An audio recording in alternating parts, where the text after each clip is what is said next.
Did you know that eating pasta and noodles can be like eating pure sugar?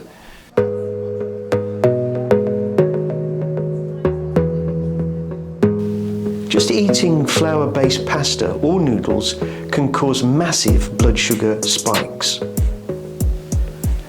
Foods like this raise insulin resistance, and this is bad news for everyone, especially diabetics. We need a low-sugar alternative that tastes great like pasta and noodles, but without the sugar smack. So what's the answer? In this video, we will discover how best to cook a zucchini pasta, which is a tasty, low-carb and low blood sugar alternative to regular pasta and noodles. As a dish, this pasta contains more nutrients than normal pasta. It's much lower in calories, and it's a great way to include more veggies in your daily diet. This is the Diabetes 45 Up Chef channel here with another recipe to lower your blood sugar and reduce your carbs. But before we go on, don't forget to like and subscribe to the channel. It really helps. And keep watching for a key ingredient tip which will turn this dish into a taste of Italy. So let's get started with a look at the ingredients for this dish. We will need 2 decent sized zucchinis, several cloves of garlic, some chili pepper flakes, olive oil, a teaspoon of basil, and about the same amount of thyme. To cut the pasta, we are going to need something called a mandolin with a broad blade and a sharp knife. Or you can also use a hand peeler if you choose. You can even experiment with something called a spiralizer to produce spaghetti-style pasta and noodles. Okay, so let's get to it. First off, we top and tail the zucchini like this. Try to use 2 similar sized zucchinis, by the way, so they produce lengths of pasta about the same size. Then we take our mandolin with the broad blade fitting, and then we slowly but carefully run the zucchini along the mandolin until we start to get thin, wide slices forming in the bottom of the bowl.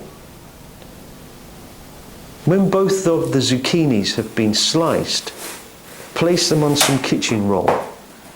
This will extract the surplus water. You can make a stack with layers of paper in between if you don't have a lot of space in the kitchen. After about 10 minutes, take the zucchinis and place them neatly one over the other. Then take a sharp knife and cut several of them into fettuccine-sized strips. If you don't like the more pithy central part of the zucchini, you can remove it at this stage.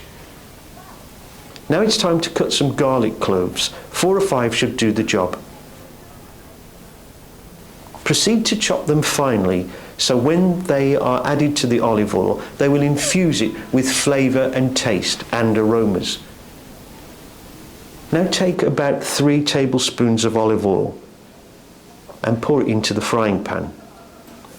Put the heat to a low setting so the oil doesn't burn and the garlic slices don't char. Time to start adding the garlic.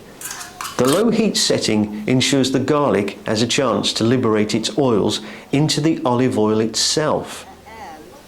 As the garlic begins to saute, take this opportunity to add some chili flakes for a degree of hum and heat. By adding the flakes and garlic, this guarantees the olive oil will be richly flavoured. Beware though, pay attention to the garlic and be sure not to burn it. After about 2 minutes, it will be the right time to begin adding the pasta to the frying pan. Don't cook it too long, because if you do, the mix will turn mushy, and make sure you toss the pasta ribbons regularly to keep them evenly cooked. The best cooking time will be between 2 to 5 minutes. This will be dependent on your flame or heat setting. Now for the final stage. We will need some salt and some black pepper to season the dish. Add as much or little as you wish, according to your taste. Now for one final stir to spread the seasoning around. It won't be long before everything looks perfect. So let's plate up. When the meal is resting on a plate, try adding some Parmesan cheese. This will give an authentic Italian kick. Okay, time for a taste of zucchini pasta heaven. Low carb, low blood sugar, and low price, but full of flavour and packed with nutrition.